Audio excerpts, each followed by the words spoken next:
I like to play lacrosse. I like to go play football with my friends and go golf. I do a little bit of bird hunting, you know. I got 3 boys, so they're starting to dabble in that a little bit. But to do something at this scale and this magnitude was way above and beyond anything we would ever, you know, even consider doing. And basically a first-time hunt for John. He'd never shot a shotgun or a rifle. And my mom, when I was driving back from hockey practice, and she asked me if I'd shoot a deer, and I said, I don't know, maybe. And then she asked me to shoot an elk, and I said, probably.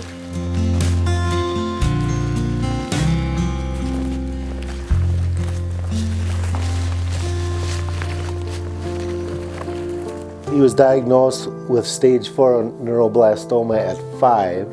It's an aggressive form of cancer that required 18 months of hardcore treatment with radiation and 2 surgeries for mass removal, 6 rounds of chemo, stem cell transplant at the U of M, antibody therapy, then our trial drug that we had to go to Michigan for to do that. It was just he was put on a really tough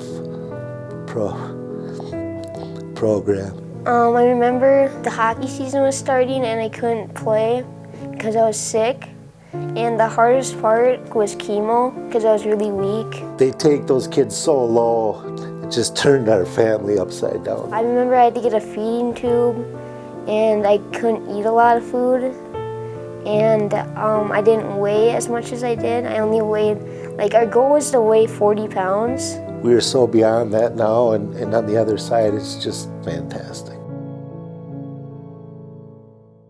Push that bolt forward, okay? And down, push it down, locked. I just thought there might be some fear there, you know, from shooting the rifle. Like I said, he's never shot a shotgun or a rifle. I was very surprised he was willing to jump in and shoot it. I thought it would be easier than it was. But then knew it was harder because the crosshair is going back and forth and you have to get it still. And when I thought it was going to have more kick than it did, but it didn't. I've had guys that have hunted their whole lives and shot and completely way off the target at the range. So yeah, for him to hit within the rings 3 times and on his shoulder off the sticks, it was great.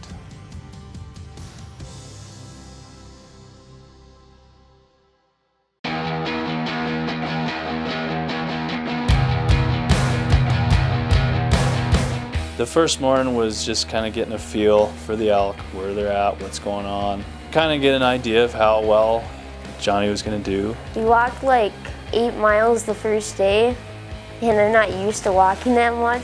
It's different, and I have a lot of guys that are, you know, after the first morning, just the first hill, they're already, this is how it's going to be. You know, to see John at his lowest, and then now to be able to do this it's remarkable. He did really well. A couple times I was probably breathing a little heavier than he was. I mean, he did awesome. We watched those elk and they went up into the trees right above that blind.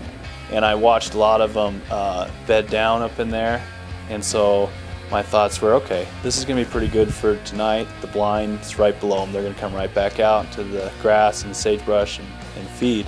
Well, they moved up further between the time when we left, when I saw them bed, than when we got there. Gotta be honest, a little jealous that you're out in Colorado right now. Elk hunting is definitely one of my bucket list hunts, mine and my brother's.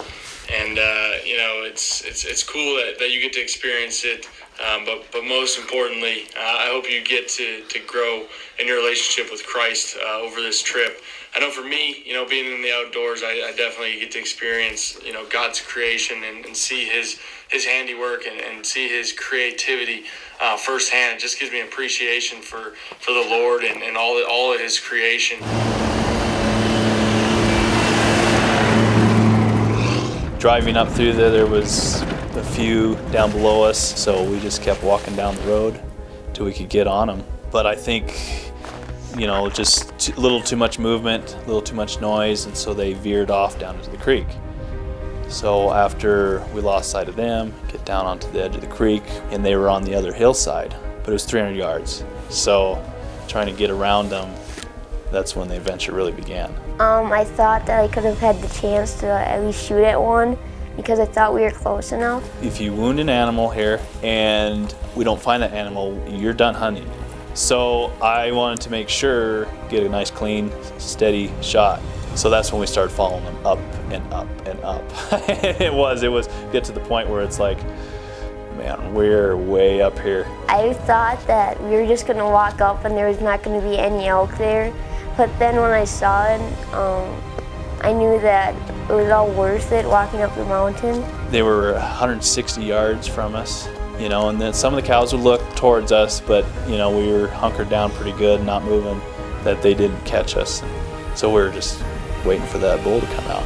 Saw the smaller ones, and then finally he came out.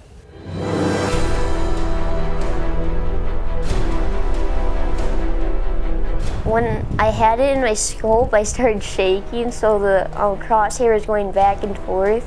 And then he put my safety off, so my gun wobbled, and I was on a different bull or a spike or something. And then so we had to get it on the big one again. That took a while, you know, to make sure he was on the right one and make sure, you know, okay, he's facing this way, he's walking, he's not walking, all of this. And he finally answered all the right questions for me, that I knew he was on the right bull.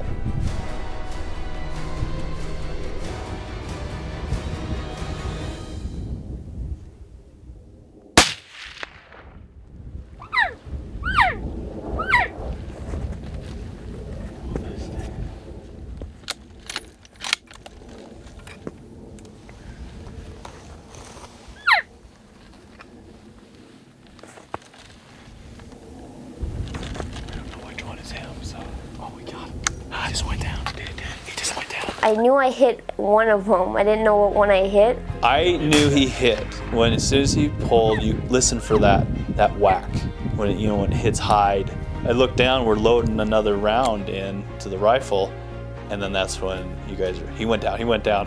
So I didn't even see that part, so that was awesome.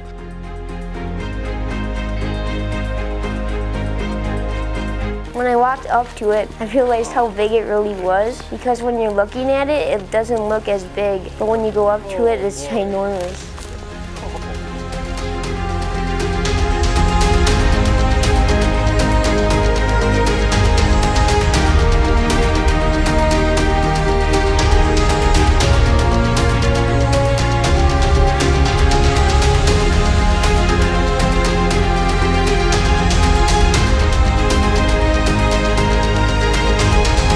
The size of the elk and the magnitude of the landscape, everything just brought it all together. It was just spectacular and so fun to see him and the success he had, and it was awesome.